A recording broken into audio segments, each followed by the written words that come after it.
If somebody is interested to learn how to deal in reality with a crisis situation on ICU, I think that's the best place to be and to handle it perfectly.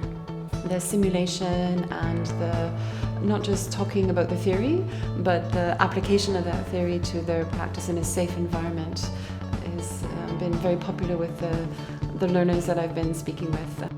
For junior doctors who are just starting, the intensive care can be very intimidating, but this course can help prepare you for the worst to come, and it can only make the worst to come better.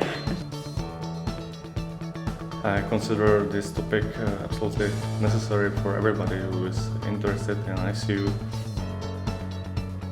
I can foresee only expansion for this workshop and probably more people and more trainers in the future.